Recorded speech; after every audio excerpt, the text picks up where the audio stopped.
Octubre de 1940. Europa arde en guerra. Hitler controla casi todo el continente. Francia ha caído. Gran Bretaña resiste sola. Y entonces, el líder nazi hace algo inesperado. Viaja personalmente a la frontera española para reunirse con Francisco Franco. El objetivo: convencer a España de entrar en la Segunda Guerra Mundial. Pero lo que ocurrió en aquella reunión dejó a Hitler tan frustrado que, según sus propias palabras, habría preferido que le arrancaran 3 muelas antes que repetirla. ¿Qué pasó realmente en Hendaya? ¿Por qué Franco rechazó a Hitler? ¿Y qué habría ocurrido si España hubiera dicho que sí? Hoy te cuento la historia del día que cambió el destino de España y quizás de toda Europa.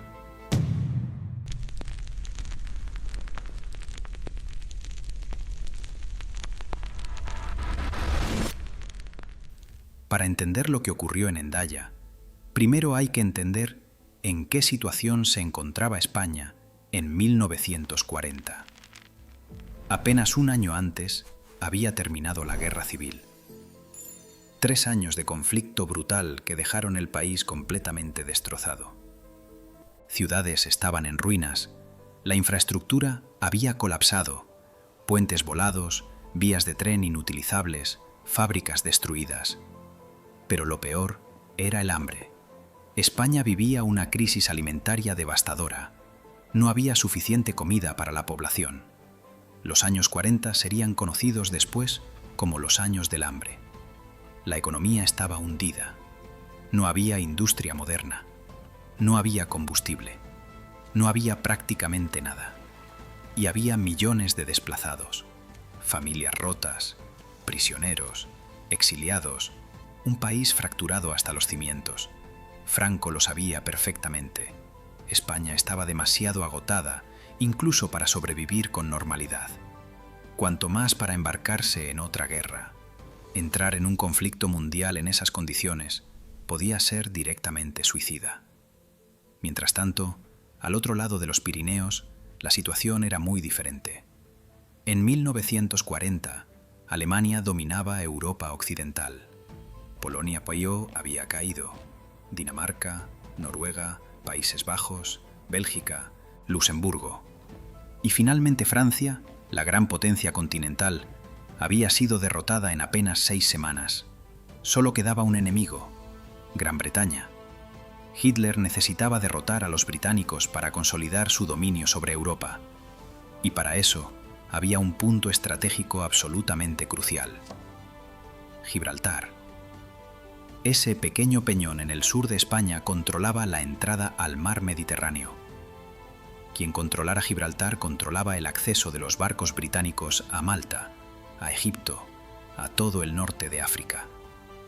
Si Alemania conseguía tomar Gibraltar, podía cerrar el Mediterráneo a la Royal Navy. Eso aislaría a las fuerzas británicas en el este, facilitaría las campañas alemanas e italianas en África. Sería un golpe devastador para Londres. Pero había un problema. Gibraltar estaba en España. Y sin la colaboración española, conquistarlo era prácticamente imposible. Hitler necesitaba a Franco.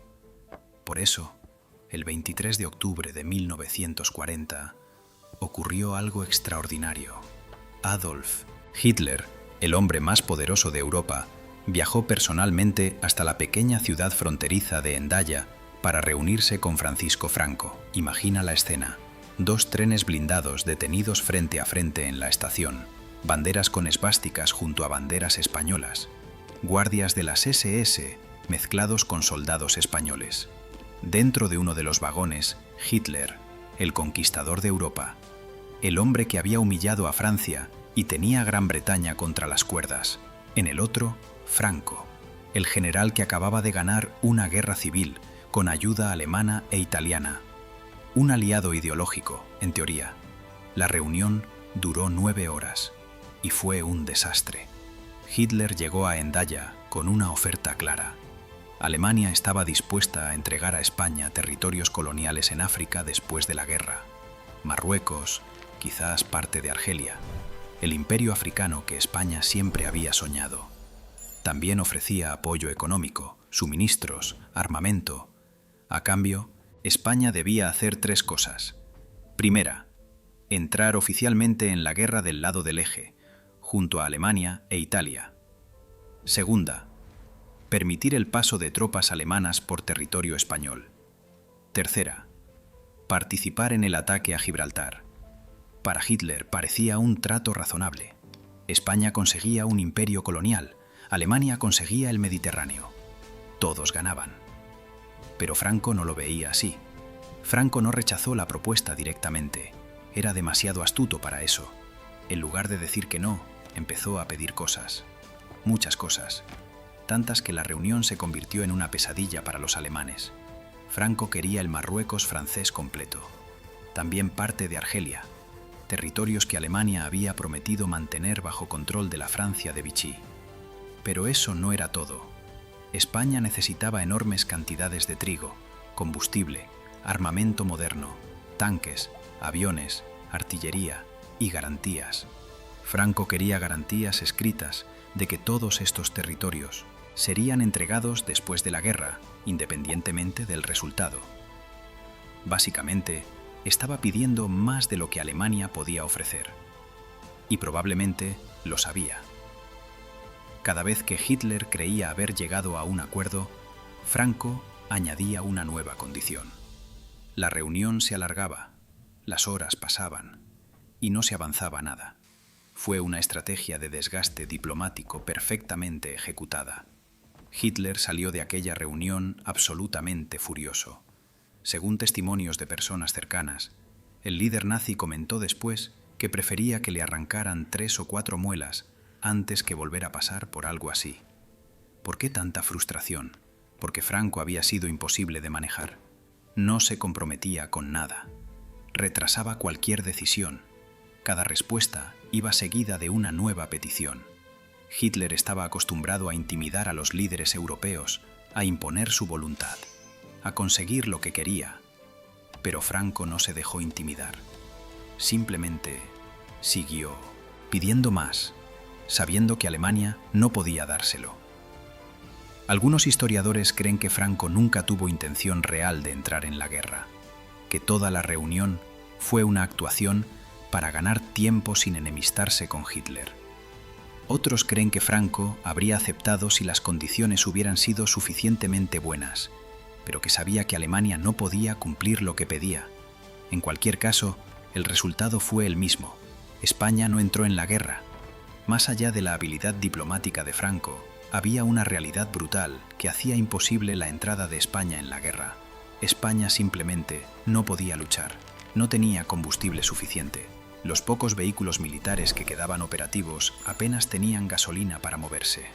No tenía industria militar moderna. Las fábricas estaban destruidas o eran obsoletas. No podían producir tanques, aviones ni armamento pesado. No tenía alimentos para su propia población. ¿Cómo iba a alimentar también a un ejército en campaña? Y no tenía capacidad logística. Mover tropas, suministros, munición, requiere una infraestructura que España no poseía. Entrar en la guerra significaba exponerse a riesgos terribles. Bloqueo naval británico, lo que agravaría la hambruna. Bombardeos sobre ciudades españolas. Posible invasión desde el norte de África. Franco era muchas cosas, pero no era estúpido. Sabía que otra guerra destruiría lo poco que quedaba de España. Y ahora viene la pregunta que más debates genera. ¿Qué habría pasado si Franco hubiera dicho que sí? Imaginemos que España entra en la guerra en 1940 del lado del eje. Primer escenario, el ataque a Gibraltar. Alemania lanza la Operación Félix, que era el plan real para tomar el Peñón. Tropas alemanas cruzan España. Bombardeos masivos sobre la roca. Gibraltar era una fortaleza, pero probablemente habría caído ante un asalto combinado germano-español. Y después, Reino Unido no se habría quedado de brazos cruzados. La Royal Navy habría impuesto un bloqueo total a España. Ni un barco de suministros habría llegado a los puertos españoles. El hambre que ya existía se habría convertido en hambruna masiva. Quizás cientos de miles de muertos por inanición. Y eso solo el principio. Segundo escenario: bombardeos y contraataques. La RAF británica habría bombardeado ciudades españolas: Madrid, Barcelona, Valencia, Sevilla. España habría sufrido lo mismo que estaba sufriendo Londres durante el Blitz. Pero a diferencia de Gran Bretaña, España no tenía defensas antiaéreas modernas, ni capacidad industrial para reponerse. Cada bombardeo habría sido devastador. Tercer escenario: invasión aliada. Cuando Estados Unidos entró en la guerra en 1941, el equilibrio cambió completamente. Los aliados desembarcaron en el norte de África en 1942. Si España hubiera sido enemiga, probablemente habría sido invadida desde el sur. Tropas americanas, británicas cruzando el estrecho. Batallas en Andalucía, en Extremadura, en toda la península. España se habría convertido en otro campo de batalla europeo, como Italia, pero peor, porque España ya estaba destruida antes de empezar. Franco eligió un camino intermedio, una postura ambigua que le permitía mantener buenas relaciones con Alemania sin entrar oficialmente en la guerra. La llamó no beligerancia. España no era neutral. Eso habría ofendido a Hitler. Pero tampoco era participante activo. Eso habría provocado a los aliados. Era un equilibrio delicado. Franco apoyó indirectamente al Eje de varias formas. La más conocida fue la División Azul, un cuerpo de voluntarios españoles que luchó junto a los alemanes en el frente ruso. También proporcionó suministros a Alemania: wolframio, un mineral esencial para la industria de guerra, y permitió cierta cooperación de inteligencia. Pero nunca declaró la guerra a los aliados, nunca permitió que tropas alemanas cruzaran España, nunca atacó Gibraltar. Fue suficiente para que Hitler no invadiera España, y suficiente para que los aliados, ocupados con enemigos más peligrosos, miraran hacia otro lado. Cuando la guerra terminó en 1945, España seguía en pie, empobrecida, aislada, pero intacta. La decisión de Franco en Hendaya no fue heroica, no fue ideológica, no fue un acto de valentía frente al tirano nazi, fue puramente pragmática. Franco calculó los riesgos y los beneficios y concluyó que España no podía permitirse otra guerra. Si hubiera aceptado la propuesta de Hitler, la historia de España habría sido completamente diferente, probablemente catastrófica. Ciudades bombardeadas, hambruna masiva, invasión aliada. Quizás la caída del propio régimen franquista años antes de lo que ocurrió. El Mediterráneo habría cambiado, la campaña del norte de África habría sido diferente. Quizás toda la Segunda Guerra Mundial habría tomado otro rumbo. Pero nada de eso ocurrió, porque en octubre de 1940, en un vagón de tren en la frontera francesa, Franco dijo no. Y ahora la pregunta es para ti. ¿Crees que Franco tomó la decisión correcta? ¿Fue inteligencia estratégica o simplemente cobardía disfrazada? ¿O piensas que fue una oportunidad perdida para España? Déjamelo en los comentarios. Quiero saber qué opinas. Si este vídeo te ha hecho pensar, dale al like. Ayuda a que más gente descubra este canal. Y si te interesa la historia contada de esta manera, suscríbete. Cada semana exploramos el pasado para entender el presente. Nos vemos en el próximo vídeo.